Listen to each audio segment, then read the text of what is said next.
Hello everyone, आज की इस क्लास में हम लोग क्लास 10th की प्रश्नावली नंबर 4.1 पढ़ेंगे जो कि द्विघात समीकरण के बारे में है। ठीक है, आज की इस प्रश्नावली में हम लोग द्विघात समीकरण क्या होती है, क्या इसका बेसिक होता है, पूरा का पूरा कवर कर लेंगे। और एक ही क्लास में ये प्रश्नावली कंप्लीट कर देंगे, तो दो दो क्लासेस नहीं पढ़ेंगे। ठीक है, क्योंकि दो ही तो प्रश्न है, इसमें आसानी से हम लोग हल कर लेंगे। तो एकदम अपने नोटबुक साथ में लेके बैठिएगा, कॉपी पेंसिल साथ में लेके बैठिएगा। ठीक है, और साथ साथ में हल करने का प्रयास कीजिएगा। चलिए शुरू करते हैं, लेकिन उससे पहले अगर आप लोग चैनल पे नए हैं तो चैनल को सब्सक्राइब कर लीजिए, अपने दोस्तों के साथ में से शेयर कर दीजिएगा। और वीडियो अगर पसंद आए, आपको सवाल समझ में आए तो लाइक भी कर दीजिएगा। ठीक है, चलिए सबसे पहले पढ़ते हैं कि द्विघात समीकरण होती क्या है। प्रश्नों की तरफ बढ़ने से पहले हम लोग थोड़ा बेसिक समझते हैं। देखिए, द्विघात समीकरण होती क्या है। द्विघात समीकरण ऐसे मान लीजिए कि दो घात की समीकरण है। किस प्रकार से है, अब देखिए समझाता हूं। देखिए, हमारे पास में जो चर पद होता है, इसमें केवल एक होता है, एक ही चर पद होता है। ठीक है, एक ही वेरिएबल होता है। अब ए से लेकर जेड तक कुछ भी हो सकता है, बट एक ही होगा। ठीक है, एक ही चर पद होगा। अब ना उसकी जो अधिकतम घात है, यानी कि मैक्सिमम जो पावर है चर पद की, वो दो होती है। इसीलिए तो हम लोग इसे द्विघात बोलते हैं, मतलब दो घात वाला समीकरण। ठीक है, इसका जो मानक रूप होता है ना, वो होता है A X square plus B X plus C बराबर 0। ये इसका मानक रूप होता है। मतलब इसका जो मानक रूप क्या होता है, A X square plus B X plus C, जहाँ पे ए बी सी जो है वो अचर है। एबीसी क्या है, अचर है। यहाँ पे गिनती आ सकती है, मतलब जो नंबर्स हैं वो आ सकते हैं, जबकि अक्स क्या है, चर पद है। अक्स है चर, अचर नहीं चर। ठीक है, अब देखिएगा, इसमें ना एक कंडीशन और होती है जो कि बच्चे मिस कर देते हैं और उनके मार्क्स कट जाते हैं। अगर आप वो कंडीशन लिख के आते हैं तो आपको फुल मार्क्स मिलेंगे। देखिए, इसमें एक कंडीशन होती है कि इसमें कभी भी ए बराबर ना जीरो नहीं होना चाहिए। जीरो क्यों नहीं होना चाहिए, जीरो नहीं होना चाहिए क्योंकि यहाँ पे अगर जीरो रखोगे तो जीरो गुणा एक्स स्क्वायर, तो जीरो से जब मल्टीप्लाई करेंगे आप जीरो बन जाएगा। तो इक्वेशन बचती है बी एक्स प्लस सी बराबर जीरो, जो कि ना एक घात की समीकरण है। यहाँ पे अधिकतम घात दो का है, तो ये तो रैखिक माफ कीजिए, द्विघात समीकरण हुई नहीं हमारी। ठीक है, क्योंकि इसमें तो एक्स के अधिकतम घात ही एक ही है, तो इसमें द्विघात समीकरण नहीं होगी। नहीं होगी तो ये कंडीशन इसके लिए हमेशा लागू होनी चाहिए कि ए का मान कभी भी जीरो नहीं होना चाहिए। क्लियर है, क्लियर है सभी को। तो मानक रूप क्यों होता है ये इसका, क्योंकि ना इसमें जब हम पावर को बढ़ते से घटते क्रम, मतलब ज्यादा से कम की तरफ हम लोग जब लिखते हैं, जैसे यहाँ पे दो है, इसके में एक ही पावर है। ठीक है, तो इस प्रकार लिखते हैं, तो ये इसका मानक रूप होता है। चलिए पहले प्रश्न की तरफ बढ़ते हैं और पहले प्रश्न को समझने का प्रयास करते हैं कि क्या दिया है प्रश्न में और क्या पूछना चाहता है। ठीक है, पहले प्रश्न में हम लोगों को जांच करनी है कि जांच कीजिए कि क्या निम्न द्विघात समीकरण है। तो बहुत आसान प्रश्न है, आपको बस सोल्व करना और आंसर आ जाएंगे। ठीक है, देखिए सबसे पहला हम लोग अगर हल करें तो इसमें देखना है कि द्विघात समीकरण है कि नहीं। तो यहाँ पे हम लोग फॉर्मूला लगाते हैं एक्स प्लस वन का स्क्वायर में ए प्लस बी का होल स्क्वायर का। ठीक है, कौन सा फॉर्मूला लगाएंगे इसमें हम लोग, ए प्लस बी का स्क्वायर, ए प्लस बी का होल स्क्वायर क्या होता है, A square plus B square plus दो ए बी। ठीक है, अब देखिए X plus A square, X क्या है, ए है, जबकि ये मान लेते हैं बी। अब इसको जब ओपन करोगे तो ए स्क्वायर मतलब x square plus B square मतलब एक का स्क्वायर एक होता है, प्लस दो गुणा ए कितना है एक्स है और बी कितना है एक है, बराबर। अब इसको ना अंदर गुणा करते हैं दो को, तो यहाँ पे और यहाँ पे दो जगह गुणा होगा, तो दो एक्स माइनस के तीन दूनी छः। क्लियर है, अब देखिए यहाँ पे हम लोग और सोल्व करते हैं इसको, एक्स स्क्वायर प्लस एक प्लस का यहाँ पे दो एक्स बनेगा, बराबर में दो एक्स है, माइनस में छः है। ठीक है, दो एक्स से दो एक्स कट सकता है। अगर ऐसे नहीं काटना चाहते तो आप लोग सारी चीज़ों को एक तरफ ले आओ, एक्स स्क्वायर प्लस दो एक्स फिर प्लस वन, फिर ये जो प्लस का है ये माइनस में आएगा इधर, ये माइनस का प्लस में आएगा बराबर जीरो। ठीक है, दो एक्स से दो एक्स अब काट सकते हैं क्योंकि ये प्लस का है और ये माइनस का है। अब हमारे पास में बचता है एक्स स्क्वायर प्लस छः और एक सात बराबर जीरो। अब देखिए इसमें हम लोगों को छोटी घात से फर्क नहीं पड़ता कि एक्स की सिंगल जो घात है वो है कि नहीं, इसमें हम लोगों को बस अधिकतम घात देखनी है। तो इसमें मैक्सिमम पावर कितनी है, दो है, तो ये द्विघात समीकरण होगा कि नहीं होगा, होगा। ठीक है, तो यह द्विघात समीकरण है, यह द्विघात समीकरण है। क्लियर है, अब देखिए इसमें पहले में ही दूसरे प्रश्न की तरफ बढ़ते हैं हम लोग। तो यहाँ पे देखिए इसमें तो और भी आसान है। इसमें हमें दे रखा है एक्स स्क्वायर माइनस का दो एक्स तो दे ही रखा है बराबर। अब इसको जब माइनस दो को पहले तीन से मल्टीप्लाई करोगे और उसके बाद में माइनस के एक्स से मल्टीप्लाई करोगे, तो देखिए सबसे पहले तीन से गुणा करेंगे तो प्लस का तीन है और ये माइनस का है, माइनस को जब प्लस से गुणा करते हैं तो माइनस बनता है, तो माइनस का छः। उसके बाद में माइनस को माइनस के एक्स के साथ में गुणा करोगे तो प्लस का आएगा और फिर हमारा दो एक्स आएगा। ठीक है, तो ये इक्वेशन बनती है। अब 2x को सारे जो हमारा इधर जो आइटम है ना उसको हम लोग सामने लेके जाएंगे, ठीक है।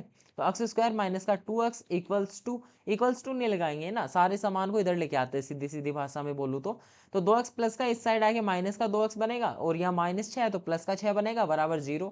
एक्स स्क्वायर माइनस का 4x प्लस का 6 बराबर 0। अब आप लोग बताइए मुझे इसमें मैक्सिमम पावर क्या है। एक्स की मैक्सिमम पावर क्या है, 2 है ना, तो ये द्विघात समीकरण होगा, ये भी होगा। ठीक है, क्लियर है। तो दोनों प्रश्न हम लोगों ने कर लिए। अब आगे बढ़ते हैं तीसरे और चौथे प्रश्न की तरफ। तो तीसरे और चौथा प्रश्न को हल करें तो देखिए इसमें तो और भी इजी हो जाएगा आपके लिए, क्योंकि इसमें तो केवल मल्टीप्लाई करना है। देखिए कोष्टक किस प्रकार से हल किए जाते हैं समझने का प्रयास कीजिएगा। जैसे मैं यहाँ लिखूँ a प्लस बी और a प्लस बी, अगर हमें कोष्टक हल करने हैं, कोष्टक गुणा करने हैं, तो इसमें ना किस प्रकार मल्टीप्लाई होता है। पहले जो पहला है, पहले कोष्टक में प्रथम को उठाना आपको, ठीक है, उसको सामने वाले दोनों से मल्टीप्लाई कर दो। उसके बाद में दूसरा है, उसको दोनों से मल्टीप्लाई कर दो। तो टोटल 4 बार आपको गुणा करने हैं। अब देखिए यहाँ पे पहला अक्स है, तो अक्स को सामने वाले कोष्टक के पहले से और दूसरे से मल्टीप्लाई कर देते हैं। तो अक्स को जब अक्स से मल्टीप्लाई करेंगे अक्स स्क्वायर बनेगा, उसके बाद में अक्स को जब 1 से मल्टीप्लाई करेंगे अक्स बनेगा। अब दूसरा जो है उसको पहले के साथ में और फिर दूसरे के साथ में मल्टीप्लाई कर दो। तो -2 है, अक्स के साथ में गुणा होगा तो -2x बनेगा। उसके बाद में -2 है, प्लस के 1 के साथ में गुणा होगा तो -2 बनेगा। क्लियर है। उसी प्रकार से अब सामने वाले कोष्टक को भी गुणा करते हैं, तो अक्स को अक्स से गुणा करेंगे अक्स स्क्वायर बनेगा, अक्स को 3 से गुणा करेंगे 3x बनेगा। अब -1 को अक्स से मल्टीप्लाई करोगे तो माइनस का अक्स बनेगा, और जब -1 को +3 से गुणा करोगे तो -3 बनेगा। ठीक है, अब देखिए सारी चीज़ों को एक तरफ कर लेते हैं। तो यहाँ अक्स स्क्वायर है, अब इसको जब आप लोग सोल्व करेंगे तो यहाँ देख लीजिए अक्स में से जब 2x जाएगा तो एक माइनस का अक्स हमारे पास में बच जाएगा, -2 है ही हमारे पास में। अब सामने वाले सारी चीज़ों को इस साइड ले आते हैं, या फिर एक काम करो पहले हम लोग सामने सोल्व कर लेते हैं। तो यहाँ बचेगा एक्स स्क्वायर, यहाँ बचेगा 2x, क्योंकि 3x में से अक्स चला गया, और यहाँ माफ कीजिए प्लस का 2x बचेगा ना, प्लस का 3x में से 1 घटाएंगे तो 2 बचेगा। ठीक है, यहाँ माइनस का 3 है ही। अब सारी चीज़ों को दूसरी तरफ ले लेते हैं हम लोग, अपने लेफ्ट हैंड की साइड में सारी चीज़ों को ले लेते हैं। तो एक्स स्क्वायर माइनस का एक्स -2, अब इसको सारों को इधर लोगे, एक्स स्क्वायर माइनस का हो जाएगा, 2x माइनस का हो जाएगा, और प्लस का 3 हो जाएगा, इक्वल्स टू 0। एक्स स्क्वायर से एक्स स्क्वायर कट जाएगा, क्योंकि ये प्लस का है और ये माइनस का है। ठीक है, उसके बाद में अब सोल्व करते हैं तो देखिए माइनस का एक्स और माइनस का 2x जुड़ जाएगा और माइनस का 3x बन जाएगा। ठीक है, अब 3 में से 2 घटाओगे तो 1 बचेगा, तो प्लस का 1 बराबर 0। अब इसमें ना आप लोग देखोगे तो जो मैक्सिमम पावर है वो 1 है अक्स की जो मैक्सिमम पावर है वो कितनी है, 1 है। तो अक्स की मैक्सिमम पावर 2 नहीं होने के कारण ये द्विघात समीकरण नहीं है। ठीक है, तो इसी प्रकार से आपको आंसर देने हैं। अब चलिए चौथे प्रश्न को भी हम लोग हल कर लेते हैं। देखिए चौथे प्रश्न में भी आपको केवल और केवल मल्टीप्लाई ही करना है, तो आसानी से आप लोग इसे भी सोल्व कर सकते हैं। देखिएगा करके दिखाता हूं मैं। आप लोग जब अक्स को 2x से गुणा करेंगे तो आप 2x स्क्वायर बनाएंगे, अक्स को 1 के साथ में गुणा करेंगे तो आप लोग अक्स बनाएंगे, 3 को माइनस के 3 को 2x के साथ में मल्टीप्लाई करके -6x बनाओगे, और -3 को 1 के साथ में गुणा करके आप लोग -3 बनाओगे। ठीक है, बराबर अक्स को अक्स से गुणा करके आप लोग अक्स स्क्वायर, और अक्स को 5 से गुणा करके आप लोग 5x बनाओगे।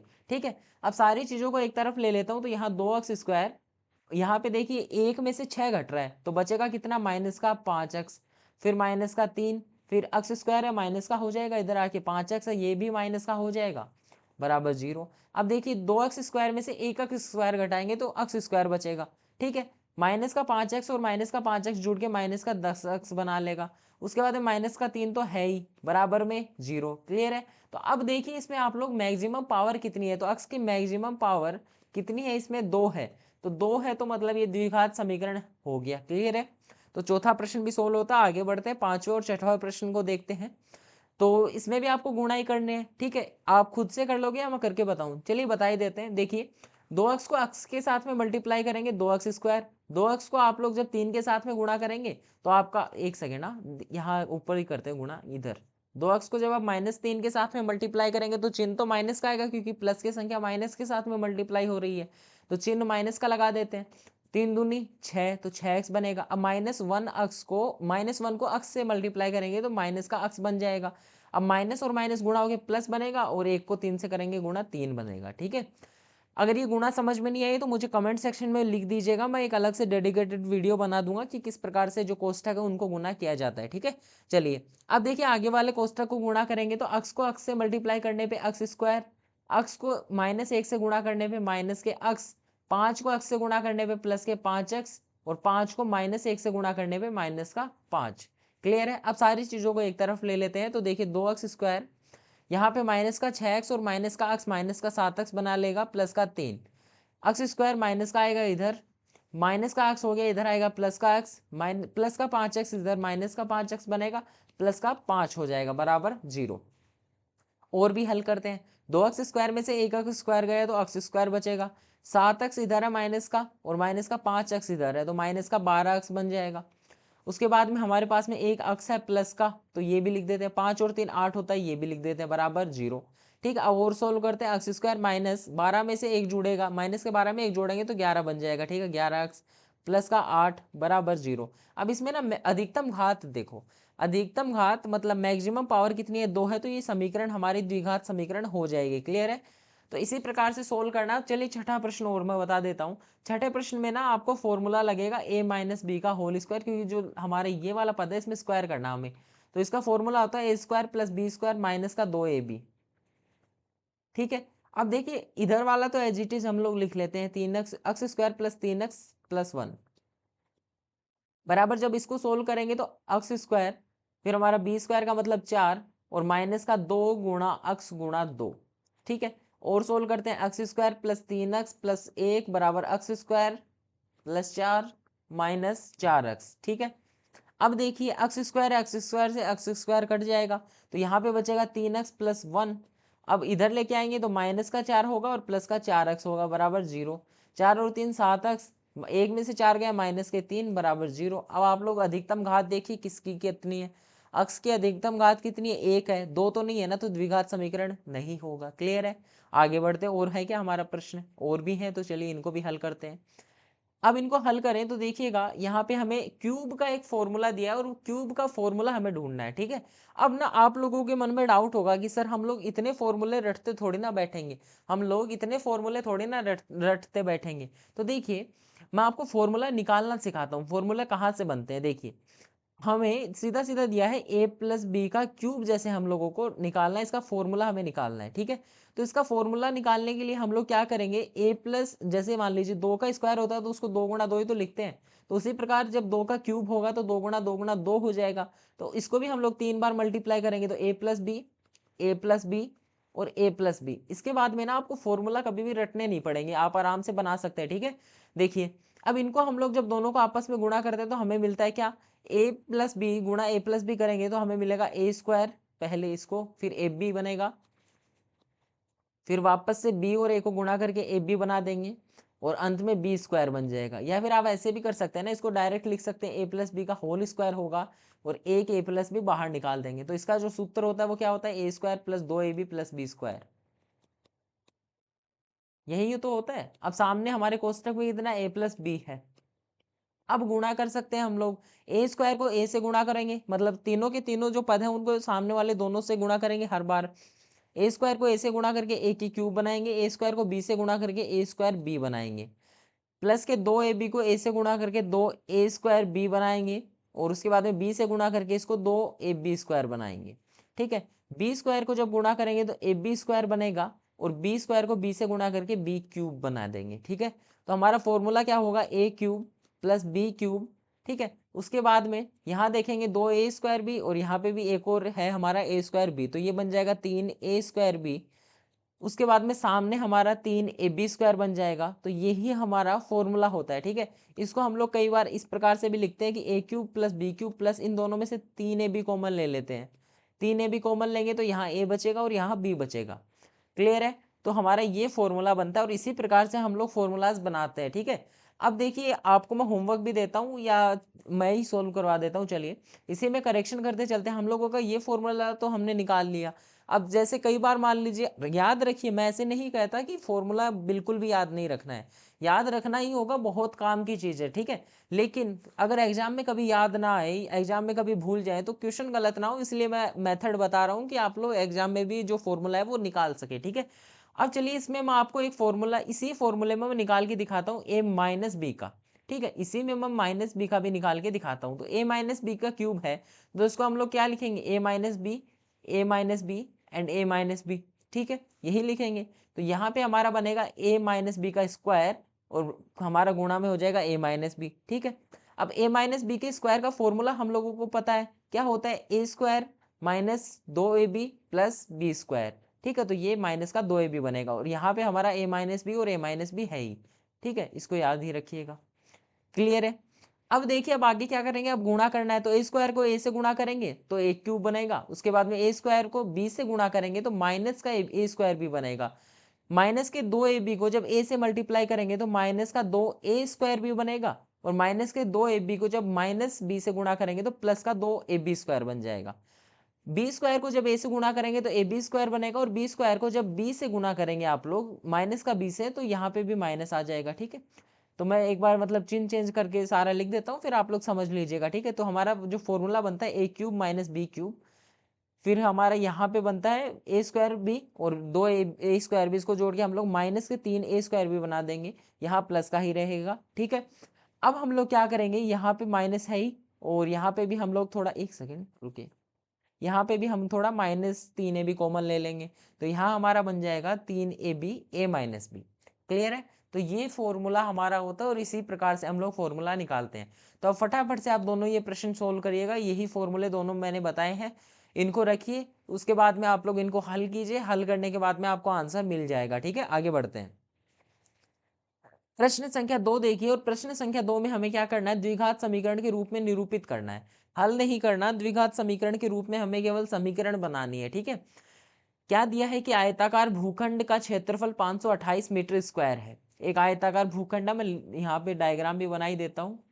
आयत बनाते हैं एक, और इसका जो क्षेत्रफल है, इसका जो एरिया है, एरिया कितना है, 528 मीटर स्क्वायर। ठीक है, क्षेत्र की जो लंबाई है वो चौड़ाई के 2 गुने से 1 अधिक है। क्षेत्र की जो लंबाई मान लीजिए, हम लोगों ने लंबाई मानी कितनी, x, जबकि चौड़ाई जो है हम लोगों ने मान ली y।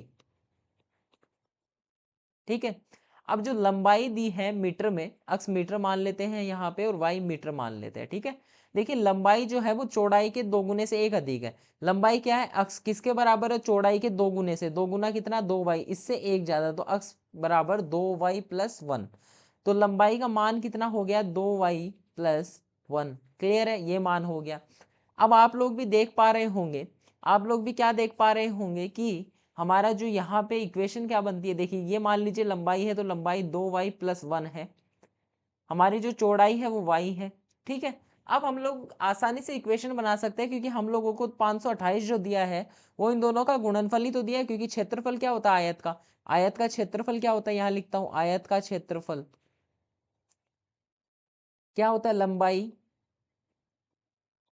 गुणा चौड़ाई, लंबाई गुणा चौड़ाई होता है। अब लंबाई कितनी है हमारी, लंबाई है 2y प्लस 1, और चौड़ाई कितनी है हमारी, y, बराबर क्या है हमारा 528 हमें एरिया दिया है। ठीक है, अब जिसको और सोल्व करेंगे आप लोग इसको, तो 2y को y से मल्टीप्लाई करके 2y स्क्वायर, और 1 को y से मल्टीप्लाई करके y, 528 को इस साइड लेके आएंगे, 528 माइनस का हो जाएगा, बराबर 0। एक इक्वेशन निकल के आती है जिसकी अधिकतम घात 2 है, तो ये इसकी द्विघात समीकरण हो गई। तो इसी प्रकार से आपको इसको सोल्व करना, आगे बढ़े हम लोग दूसरे प्रश्न में चलें। दूसरे में दूसरा देखिए क्या कह रहा है कि दो क्रमागत धनात्मक पूर्णांक का गुणनफल 306 है, हमें पूर्णांक को ज्ञात करना है। ठीक है, अगर पूर्णांक ज्ञात करने, लेकिन हमें इसमें केवल द्विघात समीकरण ही बनानी है, ज्ञात नहीं करना।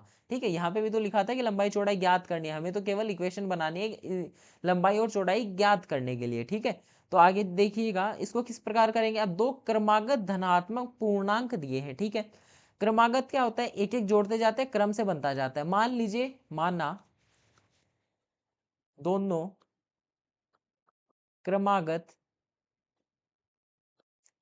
धनात्मक पूर्णांक, एक मान लीजिए अक्स माना हमने, तो इसके अगला कौन सा नंबर आएगा, एक जोड़ के ही तो आएगा, तो अक्स प्लस 1, ये दोनों हो गए। अब सीधा सीधा दे रखा है, इनका गुणनफल 306 है, तो अक्स को जब हम लोग अक्स प्लस 1 से गुणा करेंगे तो कितना बता रहा है, 306 बता रहा है। अक्स को अक्स से गुणा करेंगे अक्स स्क्वायर, अक्स को 1 से गुणा करेंगे अक्स, बराबर 306। अब 306 इस साइड आएगा, माइनस में हो जाएगा, तो अक्स स्क्वायर प्लस अक्स माइनस के 306 बराबर 0। इसकी अधिकतम घात 2 है, यही हमारी इक्वेशन बनेगी, यही हमारी द्विघात समीकरण है। तीसरे प्रश्न की तरफ चले, तो तीसरे प्रश्न में क्या कह रहा है कि रोहन की मां उससे 26 वर्ष बड़ी है, उसकी आयु उनकी आयु का गुणनफल अब से 3 वर्ष पश्चात 360 हो जाएगा। रोहन की वर्तमान आयु ज्ञात करनी है। ठीक है, रोहन की वर्तमान आयु जो चीज ज्ञात करनी होती है उसको हम लोग वेरिएबल मान लेते हैं। ठीक है, तो रोहन की वर्तमान आयु हम लोगों ने मान ली कितनी, x मान ली। ठीक है, तो रोहन की माँ की आयु कितनी हो जाएगी, माँ कितने वर्ष बड़ी है, 26 वर्ष बड़ी है, तो x प्लस 26, मतलब 26 साल बड़ी है तो x प्लस 26 हो जाएगी ना। अब उनकी आयु का बता रहा है कि 3 वर्ष के बाद में, तो 3 वर्ष बाद यहां लिखता हूं 3 वर्ष बाद रोहन की आयु, 3 साल के बाद में रोहन कितने वर्ष बड़ा हो जाएगा, 3 साल ही बड़ा होगा ना, तो x+3 हो जाएगी। और जब रोहन 3 साल बड़ा हुआ तो उसकी माँ भी तो 3 साल बड़ी हो जाएगी, तो यहाँ पे रोहन की माँ की आयु कितनी हो जाएगी, x+26 पहले थी, 3 और बढ़ गई तो x+29। ये हमारा एक और ये दो इक्वेशन ऐसे याद रखिए, मतलब यहाँ पे मैं हाईलाइट कर रहा हूँ, इक्वेशन तो नहीं देंगे इनको नाम। ठीक है, अब दिया क्या है, तो गिवन है, यहाँ लिखेंगे दिया है। अब गुणा किस किस चीजों को गुणा करना है कि 3 वर्ष के बाद में जो आयु है उनका गुणनफल दे रहा है 360, तो इसका और इसका गुणनफल कितना है 360, x+3 x+29 इक्वल्स टू 360। यही तो दिया है कि x+3 और x+29 बराबर कितना होगा, 360 होगा। अब इनको गुणा करिए आपस में, x², अक्स एक काम करिए ना, अब इनको गुणा नहीं करना ना, हमें इक्वेशन बनानी है, तो इस इक्वेशन बनाने के लिए अच्छा गुणा तो करना ही पड़ेगा, क्या बातें कर रहा हूँ मैं। ठीक है, चलिए आप लोग करिएगा इसको आगे सोल्व। जब इसको आप लोग आपस में गुणा सोल्व, इसको सोल्व करेंगे तो आप लोग फाइंड आउट करेंगे कि हाँ, आपके पास में जो अधिकतम घात होगी इक्वेशन की वो कितनी होगी, अधिकतम जो घात होगी इक्वेशन की वो कितनी होगी, 2 होगी, और वही आपकी द्विघात समीकरण बनेगी। तो इसको जब आप आगे सोल्व करेंगे तो आपके पास में आंसर आपका जो है वो आ जाएगा। ठीक है, लेकिन अगर आप लोग चाहते हैं कि मैं करूं तो कमेंट में बताइए जरा, फिर मैं सोल्व कर देता हूं फटाफट से, कमेंट करिएगा। और अभी तक अगर आप लोग वीडियो देख रहे हैं तो जरा चैनल को सब्सक्राइब भी कर दीजिए, लाल कलर का आपको सब्सक्राइब का बटन दिख रहा होगा तो सब्सक्राइब बटन को भी हिट कर दीजिएगा। ठीक है, चलिए मैं ही सॉल्यूशन करवा देता हूं। तो देखिए इसको अक्स से अक्स जब गुणा करेंगे तो x², यहाँ पे बनेगा 29x, फिर 3 को अक्स से गुणा करेंगे 3x, और +3 को जब 29 से गुणा करेंगे तो आपका बनता है 87। ठीक है, बराबर में दिया है 360, x² प्लस 29 और 3 आपका कितना हो जाएगा 32, तो यहाँ पे 32x प्लस 87, 360 माइनस में आएगा इस साइड बराबर 0। ठीक है, अब जब 360 घटाएंगे किस में से, 87 में से। ठीक है, 360 घटाएंगे किस में से, 87 से, तो बनेगा x² प्लस का 32x, और 360 घटाते हैं 87 में से, तो मतलब इतना तो नहीं घटता, आपको घटाना तो आता ही होगा कि 360 में से 87 घटाते हैं, उसके बाद में उनको माइनस का करके लिख देते हैं, तो माइनस का 273 बराबर 0। घटाएंगे तो 273 मिलेगा, तो ये हमारी जो फाइनल इक्वेशन है, हमारा जो फाइनल जो द्विघात समीकरण है वो बनेगी। ठीक है, आगे चलिए चौथे प्रश्न की तरफ बढ़ते हैं, और चौथे प्रश्न में देखते हैं क्या दिया गया है। जी हाँ, बहुत ही बेहतरीन सवाल है, और पूरा एकदम आपकी जो साइंस पढ़ी हुई है ना आपने अभी तक, वो साइंस भी इसमें लगेगी। थोड़ा देखिएगा, एक रेलगाड़ी है, 480 किलोमीटर की दूरी समान चाल से तय करती है। ठीक है, रेलगाड़ी चल रही है, उसकी चाल जो है वो नियत है, तो हम लोग यहाँ लिख देते हैं कि एक आपने फॉर्मूला सुना होगा ना कि चाल बराबर दूरी बट्टा समय, चाल बराबर दूरी बट्टा समय, आप लोगों ने ये सुना होगा सूत्र। ठीक है, चाल कितनी है, चाल हम लोग मान लेते हैं अक्स, चाल माना अक्स और समय माना टी, या फिर ऐसे करिए ना, चाल और समय, एक सेकेंड, हम लोग चाल को अक्स, अक्स नहीं ना, स्पीड बोलते हैं इंग्लिश में, ऐसे लिख देते हैं, थोड़ा ज़्यादा रिलेटेबल हो जाएगा। ठीक है, और समय को हम लोग टी बोल देते हैं, तो हमारा ये फॉर्मूला क्या बनेगा कि एस बराबर जो चाल है वो कितनी है, दूरी कितनी है 480, तो दूरी की जगह 480, और समय कितना है टी। ठीक है, इसको इक्वेशन 1 नाम दे देता हूँ। दूसरी समीकरण क्या बनानी है हमें कि इसकी चाल 8 किलोमीटर प्रति घंटा कम होती, अगर इसकी चाल मतलब एस -8 होती तो क्या होता, तो होता कि दूरी को तय करने में 3 घंटे अधिक लगते, तो 480 बट्टा टी में क्या जुड़ जाएगा, 3 जुड़ जाएगा। ठीक है, हमें रेलगाड़ी की चाल ज्ञात करनी है, रेलगाड़ी की चाल ज्ञात करनी है, मतलब हमारा जो चर है, जो हमारा इक्वेशन 2 है, इसमें हम लोगों को क्या रखना है, इसमें हम लोगों को रखना है केवल और केवल एस, टी को इसको गायब करना है, क्योंकि हमें टाइम से मतलब ही नहीं है, हमें ज्ञात क्या करनी है, चाल। ठीक है। तो इसी फॉर्म में हम लोग द्विघात समीकरण बनाएंगे ना, तो टी को गायब करेंगे तो टी की जगह हम लोग मान रख देते हैं। समीकरण 1 जो है हमारी, उसको मैं इस प्रकार से भी तो लिख सकता हूँ कि टी ऊपर लेके जाऊं और एस को नीचे लेके आऊं, तो 480 बट्टा एस भी तो लिख सकता हूँ ना समीकरण 1 को। तो समीकरण 1 से टी का मान समीकरण 2 में रखेंगे तो हमें मिलेगा एस माइनस 8 बराबर 480 बट्टा, एक काम करिए ना, इसको थोड़ा सिंपल कर लेते हैं, इसको ना हम लोग ऊपर लेके चलते हैं, एस माइनस 8, फिर यहाँ पे हम लोग टी प्लस 3 लिख देते हैं एंड बराबर 480 लिख देते हैं। अब थोड़ा ज़्यादा सिंपल हो जाएगा ये, ठीक है। देखिए अब क्या करना है, अब हम लोगों को वैल्यू पुट करनी है, तो एस माइनस 8 है, कैलकुलेशन हार्ड होगी भाई इसमें थोड़ा, देखिएगा 480 बट्टा एस माइ प्लस का 3 है, बराबर में हमारा 480 है। अब हम लोग यहाँ लघुत्तम लेते हैं, गुणा में क्या है एस माइनस 8, लघुत्तम लेंगे एस लघुत्तम आएगा और 480 प्लस का 3s, ठीक है, बराबर 480। अब ना एक दिक्कत होगी हमें क्रिएट, अभी इसको थोड़ा मुझे सुधारना पड़ेगा क्योंकि s जो है वो यहाँ 5 जैसा दिख रहा है, तो यहाँ आपको 35 लगेगा, फिर आप ही डाउट में जाएंगे, तो मैं 80 लिख देता हूँ यहाँ पे। चाल को हम लोगों ने अक्स ही माना है, ऐसे मान लीजिए, ठीक है। यहाँ पे भी अक्स आएगा, यहाँ पे भी अक्स आएगा, और कहीं पे है क्या, यहाँ पे भी अक्स है, और यहाँ पे भी अक्स बनेगा एंड यहाँ पे भी अक्स बनेगा, और यहाँ पे भी अक्स। एक सेकेंड बस करेक्शन कर देते, तो आप ही की सहूलियत के लिए हम लोग ये कर रहे हैं। देखिए ठीक है, अब सही है। अब देखिए जो अक्स बट्टा में है उसको हम लोग गुणा में भेज देते हैं सामने, तो हमारे पास में इक्वेशन बचेगी अक्स माइनस 8 480 प्लस 3 अक्स बराबर 480, और अक्स गुणा में तो 480 अक्स बचेगा, ठीक है, 480 अक्स बचेगा। अब हम लोगों को शांति से एक एक को गुणा करना है ताकि हमारा जो सवाल है वो सही हो जाए, खराब ना हो, ठीक है। तो सबसे पहले मैंने आपको कोष्टक हल करना शुरू में ही बताया था, तो आप उसी प्रकार से हल करेंगे। सबसे पहले आप लोग क्या करेंगे, जो अक्स है उसको 480 से गुणा करेंगे तो 480 अक्स बनेगा। उसके बाद में अक्स को 3 अक्स के साथ में गुणा करेंगे तो 3 अक्स स्क्वायर बनेगा। माइनस के 8 को जब आप लोग गुणा करेंगे 480 के साथ में, किसके साथ में, 480 के साथ में, तो गुणा कर लेते हैं यहाँ पे 480 के साथ में 8 को गुणा करेंगे तो 0 4 हासिल 6 8 चौक 32 और 38, 3840 आपका आंसर आएगा। तो माइनस का 3840, अब जब माइनस 8 को इससे गुणा करोगे तो 8 24, तो यहाँ ये अक्स आ जाएगा और 480 अक्स।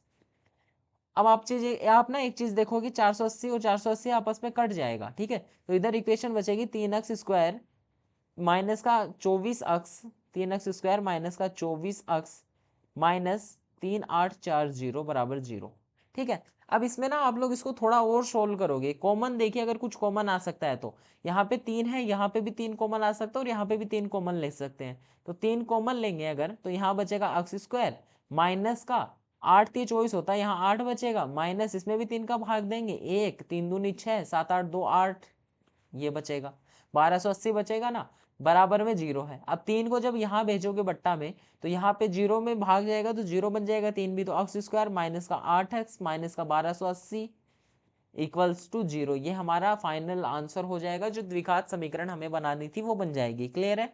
अब आप आंसर शीट में एक बार चेक कर लीजिएगा, और ये क्वेश्चन ना आप वीडियो को पीछे करके दोबारा से देख लीजिएगा, अगर डाउट हो तो आप क्लियर हो जाएगा आपका डाउट, ठीक है। तो चलिए हमारे आई थिंक सारे के सारे क्वेश्चन कंप्लीट हो चुके हैं। जी हाँ, सारे के सारे जो क्वेश्चन है वो कंप्लीट हो चुके हैं, लेकिन एक काम बचा है, अगर आप लोगों ने अभी तक सब्सक्राइब नहीं किया तो सब्सक्राइब करें। क्या कर रहे हैं आप लोग, ठीक है। और वीडियो पसंद आए तो वीडियो को अभी तक आपने लाइक कर ही दिया होगा, सारे डाउट आपके क्लियर हो ही गए होंगे। और आपका कोई क्लासमेट है तो उसके साथ में भी जरा वीडियो को शेयर कर दीजिएगा, ताकि उसकी भी मैथ्स जो है वो स्ट्रॉन्ग हो सके, ठीक है। चलिए मिलते हैं आप लोगों से कल, 4.2 पढ़ेंगे, तब तक के लिए धन्यवाद।